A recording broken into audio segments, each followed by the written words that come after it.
თბილისის ერთ-ერთი კერძო ბაღის საზოგადოების ყურადღების ცენტრში მას შემდეგ მოექცა, რაც მოქალაქე ედიტა დანელიანი ამტკიცებს, რომ მისი 3 წლის შვილი ბაღ ბელმარში ფსიქოლოგიური ძალადობის მსხვერპლი გახდა. მშობლის თქმით, მას აქვს ვიდეო ჩანაწერებისადაც ჩანს, როგორ აწვენენ მის შვილს იატაკზე, აშიშვლებენ და უგულებელყოფენ მის ემოციურ მდგომარეობას. დედა ამბობს, რომ ბავშვი ბაღში სიარულის შემდეგ შეიცვალა, გაუჩნდა შიშები და უარს აცხადებდა ბაღში დაბრუნებაზე.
ამბებიჯი ბაღის დამფუძნებელს ბელა გაბუნიას დაუკავშირდა. მისი თქმით, ბაღი თანამშრომლობს სამართალდამცავებთან, ხოლო პედაგოგი, რომელიც ჩანაწერებში ჩანს, უკვე გათავისუფლებულია. მისი განმარტებით, ვიდეოში ფიზიკური ძალადობა არ ფიქსირდება, თუმცა თანამშრომლების ქმედებები ბაღისთვის მიუღებელი აღმოჩნდა.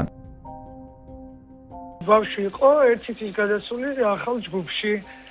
და აქედან 1 კვირა ბატონები ქონდა არ დადიოდა, 1 თვის განმავლობაში ვიცით ხოლმე ეს სანამ ახალ ჯგუფში ეგუება, თითო საათი შედის და არ ქონდა შესაბამისად დიდი ხნის ისა, ანუ 2 კვირა იყო სტაბილური მოსიარულე, თუმცა აქედან რო დაიწყო ბავშვმა სიარული, დედამ მითხრა რაღაცა არ მოწოსო მასწავლებელს რო ხედავსო და მეთქი ალბათ ეგუება ახალი ჯგუფია და მაგითო შესაბამისად არა გვაქვს საფუძველი, რომ ამ ხრივ რომ ისეთი ყველა მე 10 წელი აქავარ და არ ქონია მსგავსი რამ თქო. არავინ არ შეწინააღმდეგია, პირიქით მე თვითონ ვუთხარი, რომ იქნებ ბავშვებთან ვერ იგდება და ნახოთ ხო.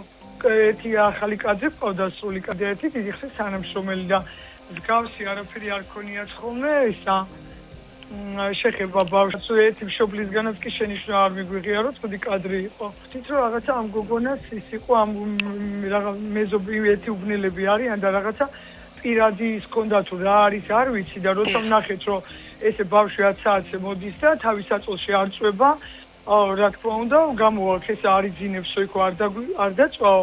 გამოაქვს ეს მატრასი სპეციალური დასაფენი ხალიჩება და აჭვენს ჯგუფში და რომ ნახე ეს იქ და არ დაიძინა საძინებაში, აქ როგორ დაიძინებდა თქო ბავშვი. ხო, ნუ მშობელთან ერთად ვნახეთ რა ეს ვიდეო.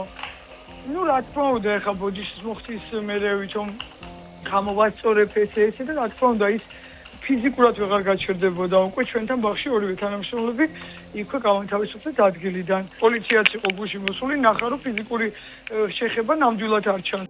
მომხდართან დაკავშირებით მიმდინარეობს მოკვლევა.